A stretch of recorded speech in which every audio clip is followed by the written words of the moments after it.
പ്രിയമുള്ളവരെ, ഇന്ന് സോഷ്യൽ മീഡിയയിലേക്ക് ഒരു വിഭാഗം മിക്കാറുള്ള ചാനലുകളിലൊക്കെ കാണിക്കുന്ന ഒരാളുണ്ട്. ചായ വിൽപ്പന നടത്തുന്ന ഒരാൾ ജംഗ്ഷനിലൊക്കെ ചെന്ന് സൈക്കിളിൽ ചായ കൊണ്ട് പോയി വിൽപ്പന നടത്തുന്ന ഒരു ചേട്ടനാണ് ഇന്നത്തെ സ്റ്റാർ കേട്ടോ. സംഭവം എന്ന് പറഞ്ഞു കഴിഞ്ഞാൽ, ഒരു ചേച്ചി സ്കൂട്ടിയിൽ പോകായിരുന്നു.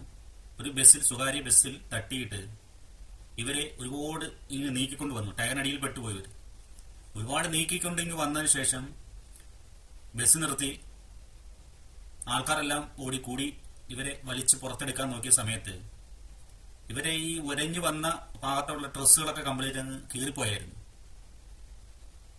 അപ്പം ഇവരെ വലിച്ചു പൊക്കി നിർത്താൻ നോക്കിയപ്പോഴത്തേക്ക് ഇവരെ ഡ്രസ്സുകൾ കംപ്ലീറ്റ് അങ്ങ് അഴിച്ചു വീഴുകയായിരുന്നു. അപ്പോൾ അവിടെ കണ്ട് ഈ ഓടിക്കൂടിയ കൂട്ടത്തിൽ ആ ചായ വിൽപ്പനക്കാരനും ഉണ്ടായിരുന്നു കേട്ടോ. പുള്ളി ചെയ്തതെന്ന് പറഞ്ഞു കഴിഞ്ഞാൽ, പുള്ളി ഒന്നും ആലോചിച്ചില്ല.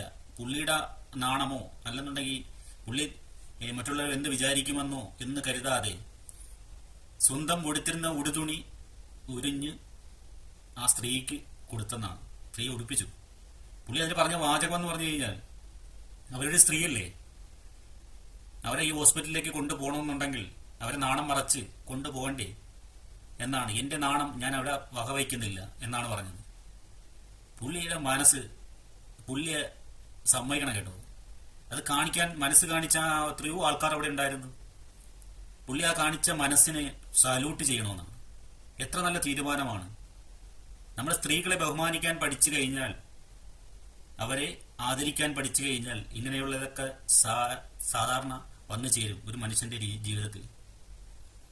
എന്തായിരുന്നാലും ആ കാണിച്ച നടപടി വളരെ അഭിനന്ദനാർഹമാണ്. നല്ല കാര്യം. പുള്ളി ഒരു സാധാരണക്കാരനാണ്. പുള്ളിയെ കൊണ്ട് ചെയ്യാൻ പറ്റുന്ന പുള്ളി അത് ചെയ്തെന്നാണ്. ഇത്രയും കൂടിയ ആൾക്കാരിൽ നിന്നും അദ്ദേഹം കാണിച്ചില്ലേ, വളരെ നല്ല കാര്യം. Okay, thank you.